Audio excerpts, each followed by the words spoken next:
Ampliação do foro privilegiado e retroatividade arbitrária da jurisprudência. A longa manus cada vez mais longa. No latim longa manus, em português mão longa, em sua primeira acepção, se refere à capacidade de um Estado de exercer seu poder ou influência além fronteira, seja por agentes, representantes ou instituições agir em seu nome. O ano era 2018 e a Suprema Corte se reuniu para decidir por unanimidade sobre a restrição do foro privilegiado. Isso quer dizer que todos os ministros da Corte Suprema votaram para que somente processos de crimes cometidos durante o mandato e relacionados ao exercício do cargo deveriam ser avaliados pelos magnânimos. Há 6 anos atrás, esse foi o entendimento firmado por todos eles. Estamos em 2024 e, bom, as coisas estão meio diferentes, né? Já que estamos assistindo de forma repetitiva várias pessoas que não possuem foro privilegiado sendo julgados pela Suprema Corte. 2024, Sexta-feira da Paixão. Eu confesso que eu fui surpreendido com a notícia que nossos ministros, mas lindo esse guti-guti dos ministros, estavam votando em plenário virtual, ou seja, sem discussão pública do assunto, em plena Sexta-feira da Paixão, a ampliação do foro privilegiado. A Suprema Corte está decidindo, nesse momento, por 5 votos favoráveis, a que, mesmo depois que a autoridade perca a função pública e assim a prerrogativa de foro, ela continue com seu processo na Suprema Corte. Aí você pode se perguntar, nossa, mas por que isso está acontecendo justo agora? Vou deixar a Cantanhede falar. Quem é que pode se beneficiar disso ou ser afetado diretamente por isso? O Jair Bolsonaro, por exemplo. Por quê? Porque o Jair Bolsonaro foi presidente durante 4 anos, ele tinha o foro privilegiado, mas pela lei que está em vigor desde 2018, qual é a regra de 2018? O cidadão, ele é investigado enquanto está naquele mandato ou naquela função, naquele cargo, né, por crimes que tenham sido cometidos em função daquele mandato ou da função do cargo, não é? Saiu do cargo, ele perde o foro. O que aconteceu com o Bolsonaro? No dia 31 de dezembro de 2022, ele deixou de ser presidente. Tecnicamente não, ele perde o foro privilegiado. Tecnicamente não, ele perdeu. O que acontece? O Supremo está se blindando contra ações, recursos, questionamentos da defesa do Bolsonaro. Votaram pela blindagem do Supremo em continuar julgando o Bolsonaro. Gilmar Mendes, Zanin, Flávio Dino, Dias Toffoli e Alexandre de Moraes, que mesmo após Barroso pedir vistas, antecipou seu voto. Sim, Barroso pediu vistas porque ele precisa de mais tempo para pensar, vou processar esse negócio. E é isso aí, democracia brasileira.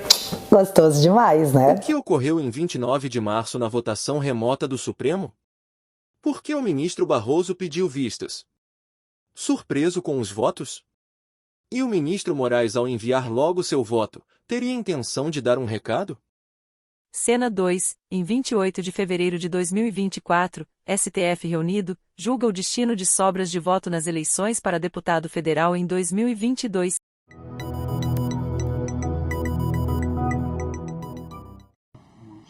Ministro André mantém a posição pelo 16. Ministro Alexandre de Moraes mantém a posição pela não 16. Mas presidente, eu gostaria aqui de reiterar esse precedente é desastroso, com todo respeito à maioria formada. O Supremo, por maioria, entendeu que houve desrespeito à soberania popular, que houve desrespeito ao sistema representativo, e como lembrou o ministro Flávio Dino, nós vamos manter 7 deputados federais que não foram eleitos. Eles não foram eleitos. Nós foram eleitos pela regra que estava em vigor quando teve a eleição. Perdão, presidente. Nós todos aqui, por maioria, o plenário, decidiu que eles não foram eleitos. Não. Quando eles foram eleitos, estava em vigor essa regra. A única coisa... A gente está retroagindo. Mas a regra que vigorava na época era essa. Presidente, essa é a opinião de Vossa Excelência. Claro.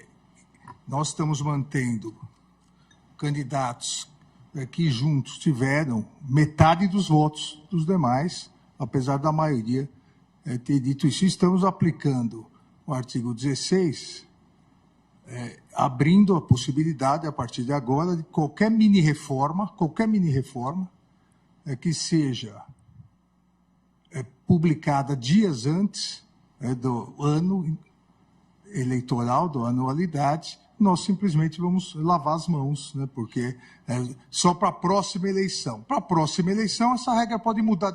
Essa mesma regra, essa regra idêntica, o Congresso pode, faltando 3 dias para as eleições de 2026, ele edita igual, só que ao invés de falar 80-20, fala 82-21.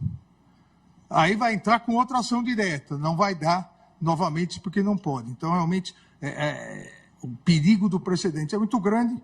Eu afasto o 16 e não modulo, presidente. Apenas observaria que uma mudança de regra antes das eleições é diferente de uma mudança de regra que importa na destituição do mandato de um deputado eleito pela regra que vigorava e diplomado pelo TSE. Então, vai ficar na mão do relator. O relator se colocar antes da eleição, tudo bem. Se o relator não coloca antes da eleição, veja, é algo absolutamente subjetivo. Mas eu honesto e sinceramente acho que depois que se sabe quem ganha e quem perde, quem é beneficiado e quem não é beneficiado, é muito mais delicado do que uma decisão prévia.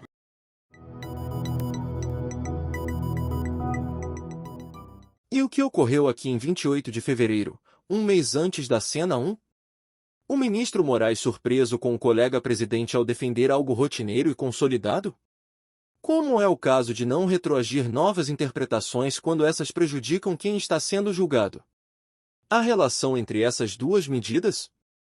Tudo leva a crer que sim, afinal, se o ponto é blindar o STF e não basta ampliar o foro, é preciso mexer também na retroatividade.